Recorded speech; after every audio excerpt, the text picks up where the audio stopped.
Hello friends, ಇವತ್ತಿನ ಸಂಚಿಕೆಯಲ್ಲಿ ಏನಾಯಿತು ಅಂತ ನೋಡ್ಕೊಂಡು ಬರೋಣ ಬನ್ನಿ. ಸ್ನೇಹ ಮಲ್ಕೊಂಡು ಪ್ರೇಮ ಬಿಟ್ಬಿಡು, ನನ್ನ ಏನೂ ಮಾಡಬೇಡ ಅಂತ ಗಟ್ಟಿಯಾಗಿ ಕಿರ್ಚ್ಕೊಂಡು ಕೂತ್ಕೋತಾಳೆ.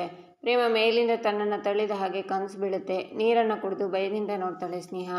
ಈಚೆ ಕಲ್ಯಾಣಿ ಸೋಫಾ ಮೇಲೆ ಕೂತಿರ್ತಾರೆ. ಕಾವ್ಯ ಮಹೇಶ್ವರಿ ನಿಂತಿರ್ತಾರೆ. ಆಗ ಶ್ರೀಧರ್ ಬಂದು ಅತ್ತಿಗೆ, ಮಹಾದೇವ ಮಿಲ್ನಲ್ಲಿ ಇಲ್ವಂತೆ. ಮಿಲ್ನಿಂದ ಆಚೆ ಹೋಗಿದ್ದನ್ನು ಶ್ಯಾಮ್ ನೋಡಿದ್ನಂತೆ. ಆದರೆ ಆ ಮೇಲೆ ಏನಾಯಿತು ಅಂತ ಯಾರಿಗೂ ಗೊತ್ತಿಲ್ಲ. ಫೋನ್ ಮಾಡಿದರೆ ಫೋನ್ ಸ್ವಿಚ್ ಆಫ್ ಬರ್ತಿದೆ. ಎಲ್ಲಿ ಹೋದ್ನೋ ಗೊತ್ತಿಲ್ಲ ಅಂತಾರೆ. ಅಯ್ಯೋ ಭಗವಂತ, ಯಾಕಪ್ಪ ಹೀಗೆ ಪರೀಕ್ಷೆ ಮಾಡ್ತಿದ್ಯಾ? ನನ್ನ ಮಗ ಎಲ್ಲಿದ್ದಾನೋ, ಏನು ಮಾಡ್ತಿದ್ದಾನೋ, ಏನು ಅನಾಹುತ ಕಾದಿದೆಯೋ ಏನೋ ಅಂತಾರೆ ಕಲ್ಯಾಣಿ. ಅತ್ತಿಗೆ, ರಾಮ್ಗೂ ಮಹಾದೇವಂಗೂ ಯಾವಾಗ ಬುದ್ಧಿ ಸರಿ ಹೋಗುತ್ತೋ ಗೊತ್ತಿಲ್ಲ. ಅಲ್ಲ, ಫೋನ್ ಇರೋದು ಏನು ಆಟ ಆಡೋದಿಕ್ಕ? ಅವತ್ತು ಮಹಾದೇವ, ಮೊನ್ನೆ ರಾಮ್, ಇವತ್ತು ಮತ್ತೆ ಮಹಾದೇವ. ಇವರಿಬ್ಬರಿಗೂ ಫೋನ್ ಟ್ರ್ಯಾಕಿಂಗ್ಸ್ ಹಾಕಬೇಕು ಅಷ್ಟೇ ಅಂತಾರೆ ಶ್ರೀಧರ. ರಾತ್ರಿ ಎಲ್ಲ ಫೋನ್ ರಿಂಗ್ ಆಗ್ತಿತ್ತು, ಆದರೆ ಈಗ ಫೋನ್ ಸ್ವಿಚ್ ಆಫ್ ಅಂತ ಬರ್ತಿದೆ. ಅದೇ ನನಗೆ ಭಯ ಆಗ್ತಿರೋದು ಅಂತಾರೆ ಕಲ್ಯಾಣಿ. ಆಗ ಮಹಾದೇವ ಕಾಲ್ ಬರುತ್ತೆ. ಹಲೋ ಮಹಾದೇವ, ಎಲ್ಲೋ ಇದೆಯಾ? ಯಾಕೋ ಫೋನ್ ಸ್ವಿಚ್ ಆಫ್ ಮಾಡ್ಕೊಂಡಿದ್ದೆ? ನನಗಂತೂ ಎಷ್ಟು ಭಯ ಆಗೋಯ್ತು ಗೊತ್ತಾ? ಸರಿ ಆಯಿತು, ಈಗ ಮನೆ ಯಾವಾಗ ಬರ್ತೀಯಾ ಹೇಳು. ಹಲೋ, ಯಾಕೋ ಏನು ಮಾತಾಡ್ತಿಲ್ಲ, ಹೇಳು ಅಂತಾರೆ ಕಲ್ಯಾಣಿ. ಆಗ ಪರಿಮಳ, ಅಮ್ಮ, ಹೆಣ್ಮಕ್ಳ ಜೊತೆ ಆಟ ಆಡೋದನ್ನು ನಿಮ್ಮ ಮಗನಿಗೆ ನೀವೇ ಹೇಳ್ಕೊಟ್ಟಿದ್ದ ಅಂತಾಳೆ. ಹಲೋ, ಯಾರಮ್ಮ ನೀನು, ಏನು ಮಾತಾಡ್ತಿದ್ಯಾ? ಹಲೋ ಮಹಾದೇವ ಅನ್ನುವಾಗ ಕಾಲ್ ಕಟ್ಟಾಗುತ್ತೆ. ಯಾರೋ ಹೆಣ್ಣು ಹುಡುಗಿ ಏನೇನೋ ಮಾತಾಡ್ತಿದ್ದಾಳೆ ಅಂದರೆ ನಮ್ಮ ಮಹಾದೇವ ಅಂತ ಕಲ್ಯಾಣಿ ಹೇಳುವಾಗ ರಾಮ್ ಬಂದು ಏನಾಯಿತು ದೊಡ್ಡಮ್ಮ ಅಂತಾನೆ. ಆಗ ಕೆಲಸದವನು ಬಂದು, ಅಯ್ಯೋ ಅಣ್ಣ, ಮಹಾದೇವಣ್ಣ ತುಂಬ ದೊಡ್ಡ ಕಷ್ಟದಲ್ಲಿದ್ದಾರೆ, ಊರವರೆಲ್ಲ ಸೇರ್ಕೊಂಡು ಬಿಟ್ಟಿದ್ದಾರೆ ಅಂತಾನೆ. ಮಹಾದೇವಂಗೆ ಏನಾಯಿತು ಪ್ಲೀಸ್ ಹೇಳಿ ಅಂತಾಳೆ ಕಾವ್ಯ. ಅದು ಹೇಳಿದರೆ ಗೊತ್ತಾಗಲ್ಲ, ನೀವು ಬನ್ನಿರಿ ನಡೀರಿ ಅಂತ ಎಲ್ಲರನ್ನೂ ಕರ್ಕೊಂಡು ಹೋಗ್ತಾನೆ ಅವನು. ಈಚೆ ಪರಿಮಳ ಮನೆ ಮುಂದೆ ಕೂತ್ಕೊಂಡು, ಅಯ್ಯೋ ದೇವ್ರೆ, ನಾನು ಈ ಊರಲ್ಲಿ ಹೆಂಗೆ ಮುಖ ತೋರಿಸ್ಕೊಂಡು ಓಡಾಡಲಿ? ವಿಷ ಕುಡಿದು ಪ್ರಾಣ ಬಿಡ್ತೀವಿ, ನನಗೆ ಅನ್ಯಾಯ ಆಗೋಯ್ತು ಅಂತ ಜೋರಾಗಿ ಆಳ್ತಿರ್ತಾಳೆ. ಆಗ ಒಬ್ಬರು, ಏಯ್ ಪರಿಮಳ, ಏನಾಯಿತು ಅಂತ ಬಾಯ್ಬಿಟ್ಟು ಹೇಳಮ್ಮ, ಯಾರು ನಿನಗೆ ಈ ರೀತಿ ಮಾಡಿದ್ದು? ಯಾರವನು ಅಂತಾರೆ. ನನಗೆ ಅನ್ನ ಹಾಕು ಅಣ್ಣ ಅಂದ್ಕೊಂಡಿದ್ದೆ, ನಿನ್ನೆ ರಾತ್ರಿ ಇಡೀ ನನ್ನ ಇಲ್ಲಿ ಕೂಡು ಹಾಕಿ ನನ್ನ ಬಾಳನ್ನು ಕತ್ಲು ಮಾಡಿಬಿಟ್ಟ ಪಾಪಿ, ಅವನು ಇನ್ನು ಒಳಗೆ ಇದ್ದಾನಣ್ಣ ಅಂತಾಳೆ ಪರಿಮಳ. ನಿಜಾನಾ?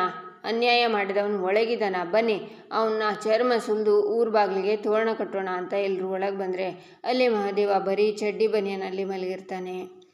ಈಚೆ ಭರತ್ ನಿಂತ್ಕೊಂಡು ಪರಿಮಳಂಗೆ ಡನ್ ಅಂತ ಸನ್ನೆ ಮಾಡಿ, ಏ ಮಹಾದೇವ, ನಿನ್ನ ಅಧ್ಯಾಯ ಮುಗೀತು ಕಣೋ. ಅತ್ಯಾಚಾರದ ಕೇಸಲ್ಲಿ ನಿನ್ನನ್ನು ಜೈಲಿಗೆ ಕಳಿಸ್ತಿದ್ದೀನಿ. ಈ ನಿನ್ನ ಗುಣ ಕಂಡು ಕಾವ್ಯಂಗೆ ನಿನ್ನ ಮೇಲಿರೋ ದ್ವೇಷ ಆಕಾಶಕ್ಕೆ ಇರುತ್ತೆ. ನಿನ್ನೆರಳು ಕಂಡ್ರು ಅವಳು ವಾಕರಣಕ್ಕೆ ಮಾಡ್ಕೋಬೇಕು, ಹಾಗೆಲ್ಲ ಸೆಟ್ ಮಾಡ್ತಿದ್ದೀನಿ ಕಣೋ. ಈ ಸರ್ತಿ ನಾನು ಇಳಿದಿರೋ ಚಕ್ರವ್ಯೂಹದಲ್ಲಿ ಬಲಿಯಾಗೋ ಬಕ್ರಾ ನೀನೇ ಕಣೋ ಅಂತಾನೆ ಭರತ್. ಆಗ ಭರತ್ ಫ್ಲ್ಯಾಶ್ ಬ್ಯಾಕ್ಗೆ ಹೋಗ್ತಾನೆ. ಈಚೆ ಭರತ್ ಪರಿಮಳ ಹತ್ರ ಬರ್ತಾನೆ. ಏನು ಹೇಳ್ತಿದ್ದೀರಾ ಸರ್? ಅತ್ಯಾಚಾರದ ಆರೋಪನ? ಇದು ತುಂಬ ದೊಡ್ಡ ವಿಷಯ ಆಗುತ್ತೆ ಸರ್. ಊರವರೆಲ್ಲ ನನ್ನ ಸುಮ್ಮನೆ ಬಿಡ್ತಾರಾ? ಮಹಾದೇವಣ್ಣ ಜೈಲಿಂದ ಬಂದಮೇಲೆ ನನ್ನ ಸುಮ್ಮನೆ ಬಿಡ್ತಾನಾ ಅಂತಾಳೆ ಪರಿಮಳ. ಅವನು ಜೈಲಿಂದ ಆಚೆ ಬರೋದಕ್ಕೆ ವರ್ಷಗಳೇ ಬೇಕಾಗುತ್ತೆ. ಅವನ ಮೇಲೆ ಕೇಸ್ ಅಷ್ಟು ಸ್ಟ್ರಾಂಗ್ ಮಾಡ್ತೀನಿ ನೋಡು ಪರಿಮಳ. ನೀನು ನಾನು ಹೇಳಿದ ಹಾಗೆ ಮಾಡಿದರೆ ನಿನಗೆ ಕೈ ತುಂಬ ಹಣನೂ ಕೊಡ್ತೀನಿ, ಹಾಗೆಯೇ ನೀನು ಬೇರೆ ಊರಲ್ಲಿ ಸೆಟ್ಲ್ ಆಗೋಕ್ಕೆ ದಾರಿನೂ ಮಾಡಿಕೊಡ್ತೀನಿ. ನಿನಗೆ ಯಾವ ತೊಂದರೆನೂ ಆಗಲ್ಲ, ಇದು ನಾನು ನಿನಗೆ ಕೊಡ್ತಿರೋ ಮಾತು ಅಂತಾನೆ ಭರತ್. ನನಗೇನು ತೊಂದರೆ ಆಗಲ್ಲ ಅಲ್ವಾ? ದುಡ್ಡು ಕೊಡ್ತೀರಾ ಅಲ್ವಾ ಅಂತಾಳೆ ಪರಿಮಳ. ಖಂಡಿತ, ಹಣವೂ ಸಿಗುತ್ತೆ, ರಕ್ಷಣೆಯೂ ಸಿಗುತ್ತೆ ಅಂತಾನೆ ಭರತ್. ಈಚೆ ಮಹಾದೇವ ಪರಿಮಳನ ಮನೆ ಹತ್ರ ಕಾರ್ ನಿಲ್ಲಿಸಿ, ಸರಿ ಅಮ್ಮ ಹೋಗ್ಬಿಟ್ಟು ಬಾ ಅಂತಾನೆ. ಅಣ್ಣ, ನನಗೋಸ್ಕರ ಇಲ್ಲಿವರೆಗೆ ಬಂದಿದ್ದೀರಾ? ಒಂದೇ ಒಂದು ನಿಮಿಷ ಮನೆಗೆ ಬನ್ನಿ ಅಣ್ಣ ಅಂತಾಳೆ ಪರಿಮಳ. ಬೇಡಮ್ಮ, ತಡ ಆಗೋಗಿದೆ, ಮನೇಲೆಲ್ಲರೂ ಕಾಯ್ತಿರ್ತಾರೆ ಅಂತಾನೆ ಮಹಾದೇವ. ಒಂದು ಲೋಟ ನೀರಾದರೂ ಕುಡ್ಕೊಂಡು ಹೋಗಿ ಅಣ್ಣ, ಬಡವ್ರ ಮನೆ ಅಂತನಾ ಅಂತಾಳೆ ಪರಿಮಳ. ಅಯ್ಯೋ ಹಂಗೆಲ್ಲ ಏನೂ ಇಲ್ಲಮ್ಮ, ನಡಿ ಅಂತಾನೆ ಮಹಾದೇವ. ಬನ್ನಿ ಅಣ್ಣ ಕೂತ್ಕೊಳ್ಳಿ, ಜ್ಯೂಸ್ ತರ್ತೀನಿ ಅಂತ ಈಚೆ ಬಂದು ಜ್ಯೂಸ್ ಲೋಟನ ಭರತ್ ಮುಂದೆ ಹಿಡಿತಾಳೆ. ಆಗ ಭರತ್ ಅದಕ್ಕೆ ಪೌಡ್ರನ್ನು ಹಾಕಿ, ಇದನ್ನು ಹೋಗಿ ಅವನಿಗೆ ಕೊಡು, ಹುಷಾರು, ಅವನಿಗೆ ಯಾವ ಅನುಮಾನವೂ ಬರಬಾರ್ದು ಅಂತಾನೆ. ಆಗ ಪರಿಮಳ ಮತ್ತೆ ಮಹಾದೇವನ ಹತ್ರ ಬಂದು, ತಗೊಳ್ಳಿ ಅಣ್ಣ ಕುಡೀರಿ ಅಂತ ಜ್ಯೂಸನ್ನು ಕೊಡ್ತಾಳೆ.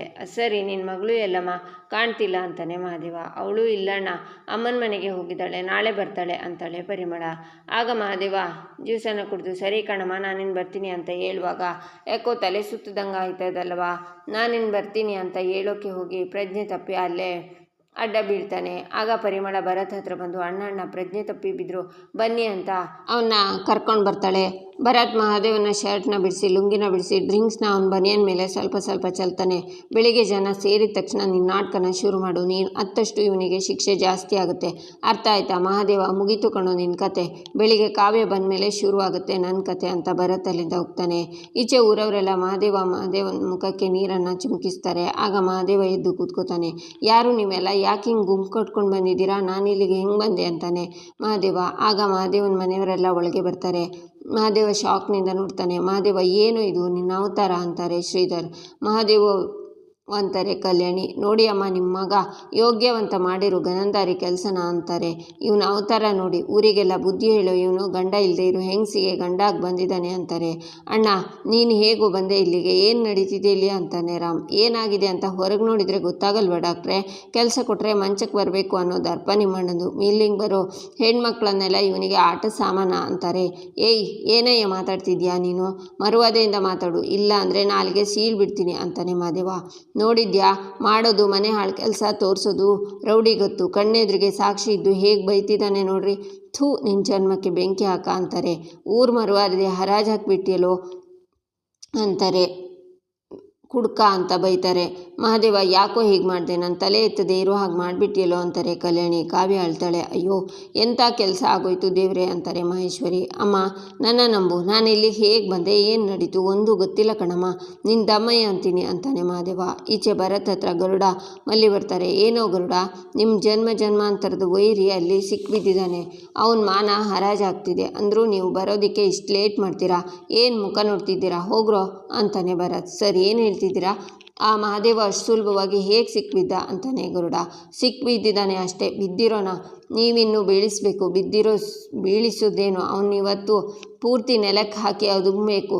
ಆ ಮಹಾದೇವ ಪರಿಮಳದ ಮೇಲೆ ಅತ್ಯಾಚಾರ ಮಾಡೋಕ್ಕಾಗಿ ರೆಡ್ ಹ್ಯಾಂಡಾಗಿ ಸಿಕ್ಬಿದ್ದಿದ್ದಾನೆ ಅಂತಾನೆ ಭರತ್. ಮಹಾದೇವ ಅತ್ಯಾಚಾರ ಮಾಡೋದ ಸರ್? ಅವನು ಕೊಲೆ ಮಾಡ್ತಾನೆ ಅಂದರೆ ನಂಬೋದು, ಆದರೆ ಅಂತಾನೆ ಮಲ್ಲಿ. ಏಯ್ ಅಂತ ಮಲ್ಲಿ ಕಾಲರ್ ಪಟ್ಟಿನ ಹಿಡಿದು, ಸತ್ಯ ಮಣ್ಣು ಮಸಿ ಅಂತ ಇರ್ತೀರಾ ಅಥವಾ ಮಾಡಬೇಕಾಗಿರೋ ಕೆಲಸ ಮಾಡ್ತೀರಾ? ಅಲ್ಲಿ ಮಹಾದೇವ ಬೆಡ್ ಮೇಲೆ ಮಲಗಿದ್ದಾನೆ, ಚಡ್ಡಿ ಮೇಲೆ ಮಲಗಿದ್ದಾನೆ.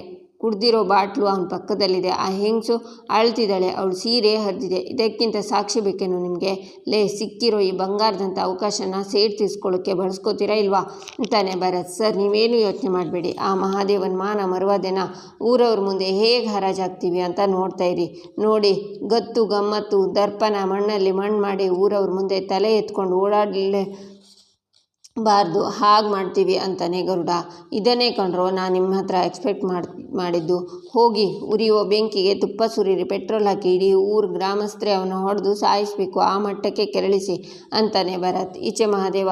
ಅಮ್ಮ ಕಾವ್ಯ, ನನ್ನ ನಂಬು. ಕಾವ್ಯ ರಾತ್ರಿ ಇಲ್ಲಿ ಬಂದ್ಮ್ಯಾಕೆ ಏನು ನಡೀತು ಅಂತ ಒಂದು ಗೊತ್ತಿಲ್ಲ ಕಾವ್ಯ ಅಂತಾನೆ. ಹೊರಗಡೆ ಪರಿಮಳ ಅಳ್ತಾ ಕೂತಿರೋದು ನೋಡಿದರೆ ಗೊತ್ತಾಗಲ್ವಾ ಅಂತಾರೆ ಜನ. ಆ ಪರಿಮಳನ ಕೇಳಿ ಎಲ್ಲ ಗೊತ್ತಾಯ್ತದೆ. ಕಾವ್ಯ, ನನ್ನ ನಂಬು, ನಾನೇನು ತಪ್ಪು ಮಾಡಿಲ್ಲ. ಅಮ್ಮ ಯಾರೋ ಏನು ಸಂಚು ಮಾಡಿದ್ದಾರೆ ಕಣವ ಅಂತಾನೆ ಮಹಾದೇವ. ಸಂಚ? ನೀನು ನೋಡಿದರೆ ಗೊತ್ತಾಗಲ್ವ? ಮೈ ಮೇಲೆ ಬಟ್ಟೆ ಇಲ್ಲ, ಆಚೆ ನೋಡಿದರೆ ಬಾಟ್ಲು, ಅಲ್ಲಿ ಹುಡುಗಿ ಅಳ್ತಾ ಕೂತೈತೆ. ಇದಕ್ಕಿಂತ ದೊಡ್ಡ ಸಾಕ್ಷಿ ಬೇಕಾಯ್ತಾ ಅಂತಾರೆ. ಮುಚ್ಚೋ ಬಾಯಿನ, ನನಗೇನೋ ಗೊತ್ತಿಲ್ಲ ಅಂತ ಹೇಳ್ತಾವನಿ ತಾನೆ. ಆ ಪರಿಮಳನ ಕರಿ, ಏನಾಯಿತು ಅಂತ ಅವಳ ಬಾಯನ್ನೇ ಬಿಡಿಸ್ತೀನಿ ಅಂತಾನೆ ಮಹಾದೇವ. ಆಗ ಪರಿಮಳ ಬಂದು, ಏನಣ್ಣ ಏನು ಬಾಯಿ ಬಿಡಿಸ್ತೀಯಾ? ನನ್ನ ಜೊತೆ ಹೀಗೆ ಮಾಡೋದಕ್ಕೆ ನಿನಗೆ ಮನಸ್ಸಾದರೂ ಹೇಗೆ ಬಂತು ಅಣ್ಣ ಅಂತ ಕರೀತಿದ್ದೆ ನಿನ್ನ ಅಂತಾಳೆ ಪರಿಮಳ. ಸುಳ್ಳು ಹೇಳು ಬೇಡ, ನಿಜ ಏನು ಅಂತ ಹೇಳು.